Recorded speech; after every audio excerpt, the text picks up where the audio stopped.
This is going to be a live react to Jack and his reply to the files that have been released. And it's interesting to get his thoughts because he's a co-founder of Twitter, and he's talked a big talk, but he was never able to do anything when he was CEO. He was more talk than action. The people who were rabid corporatists, leftists in this cult here of state religion, like Vijaya Gadde and Yoel Roth, they were more aggressive, and he was more submissive, at least from an outsider looking in. But let's look at what he's saying. What does he have to say now? It is very interesting. He should be humble. There's a lot of conversation around the Twitter files. Here's my take and thoughts on how to fix the issues identified. I'll start with the principles I've come to believe based on everything I've learned and experienced through my past actions as a Twitter co-founder and lead. Number one, social media must be resilient to corporate and government control. I would agree. Again, this is my first time reading it, so I am absorbing it just like you if you haven't seen this. Yes, I would agree with number one. Number two, only the original author may remove content they produce. I agree again.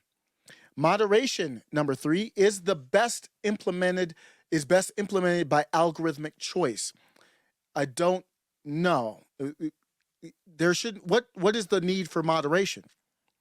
Well, the moderation should be in the hand. Well, okay, let me step back. Again, this is my first time watching. Yes, I'm fine with algorithmic choice, but I'll have to continue reading. That should only be in the hands of the user. Now, if you sign up for Twitter, you can tell, I think you should have the option to say, hey, Twitter, I don't really want to mess with these algorithmic options. You just do it for me. That's fine, but it has to be something you opt into, not even default. So I can have the option to say, Twitter, don't you do anything. I'll mark out if I see prawn or something I don't want to see, then I'll mark it out. The Twitter, back to the Jack's comments, the Twitter when I let it and the Twitter of today do not meet any of these principles. Agreed. This is my fault alone, as I completely gave up pushing for them when an activist entered our stock in 2020. I no longer had hope of achieving any of it as a public company with no defense mechanism, lack of dual class shares being a key one. He's spitting bars here. I planned my exit at that moment knowing I was no longer right for the company.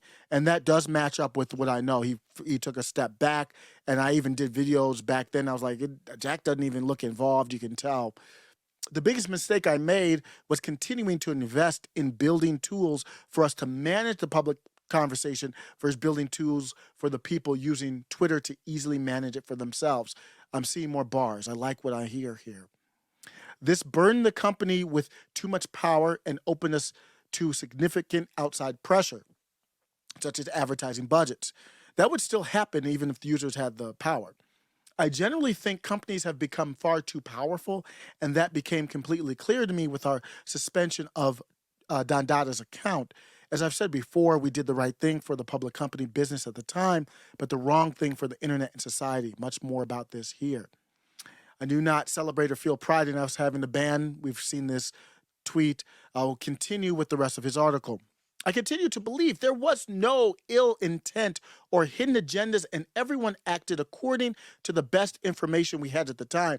Of course, mistakes were made, but if we had focused more on tools for the people using the service rather than tools for us and moved much faster toward absolute transparency, we probably wouldn't be in the situation of needing a fresh reset, which I am supportive of. Twitter is not in that place. The government wants them to have more power. The government wants Twitter to have more power, and the government will control Twitter. So Twitter is not in the place of a reset. E is coming in and trying to do his own power, but Jack right now is going against E, which I love. We need that. Again, I own all of this and our actions, and all I can do is work to make it right. So far, the tone is perfect. Much respect, Jack. Much respect for this. It's all I could ask for. What else could you ask for at this point from the tone and the content? At this point, I need government digital bill of rights, but he probably doesn't go that route, but that is good stuff so far. Back to the article, back to the principles. Of course, governments want to shape and control the public conversation and will use every method at their disposal to do so, including the media. And the power a corporation wields to do the same is only growing. It's critical that the people have tools to resist this, and that those tools are ultimately owned by the people. Allowing a government or a few corporations to own the public conversation is a path towards centralized control. I'm a big believer that any content produced by someone for the internet should be permanent until the original author chooses to delete it. Can we get a round of applause? I've been saying that even if they do something illegal and you have to get involved and delete some of their, or I don't know how that will work. We'll see what he says. He probably would say the algorithm would do it. But say you had to delete somebody's posts that were illegal, CP or whatever it is. The posts that are legal should stay up, period. It should be always available and addressable. Content takedowns and suspensions should not be possible. Doing so complicates important context, learning, and enforcement of illegal activity. There are significant issues with this stance, of course, but starting with this principle will allow for far better solutions than we have today. The internet is trending towards a world where storage is free and infinite, which places all the actual value on how to discover and see content. I will stop there for a second. Storage is not free. It should not free. It will never be free. The problem is there should be a trade-off. Right now, the trade-off is not clear.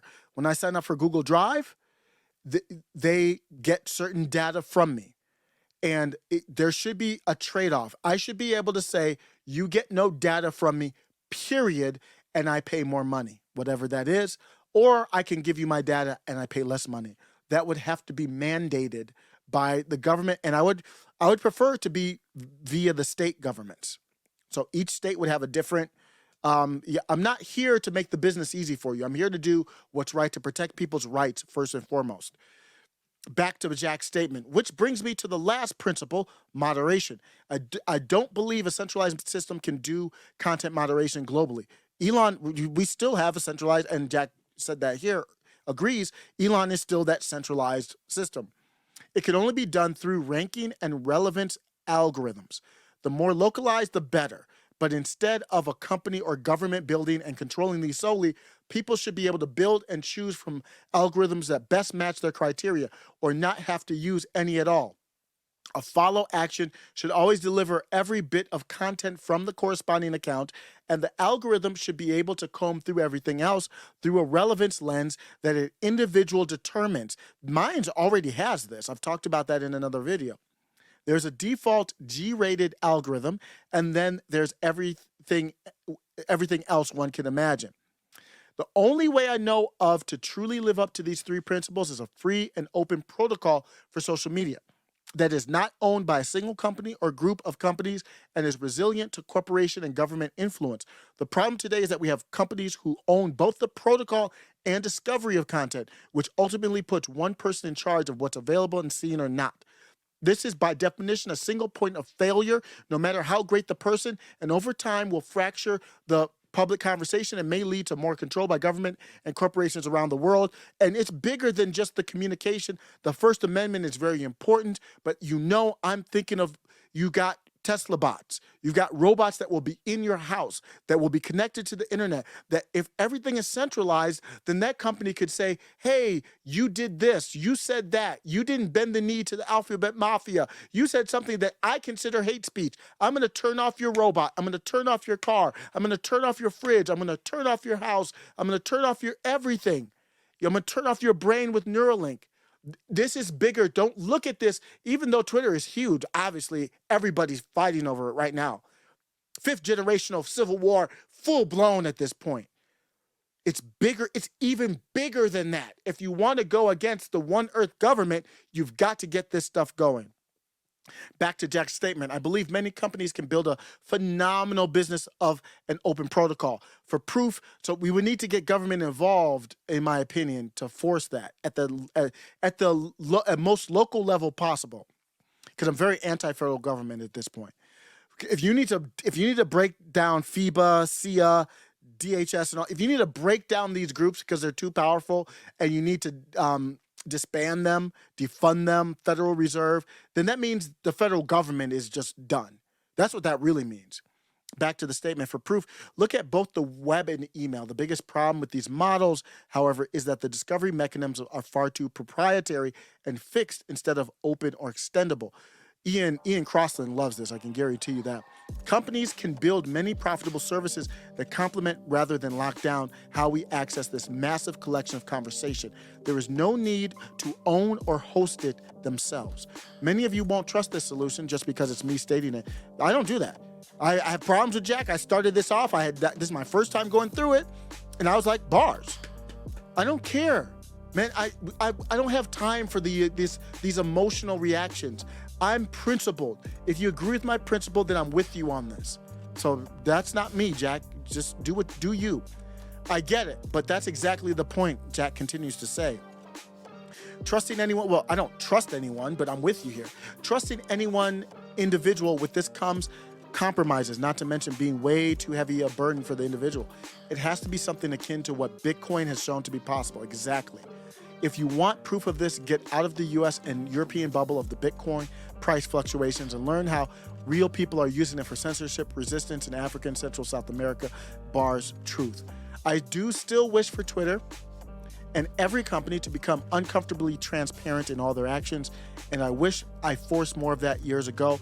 I do believe absolute transparency builds trust. As for the files, I wish they were released WikiLeaks styles, with many more eyes and interpretations to consider.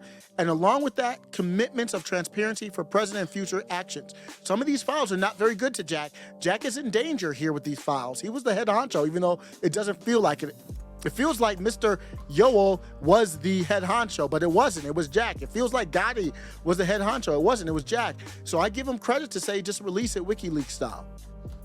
I'm hopeful all of this will happen. There's nothing to hide, only a lot to learn from. The current attacks on my former colleagues could be dangerous and doesn't solve anything. Oh.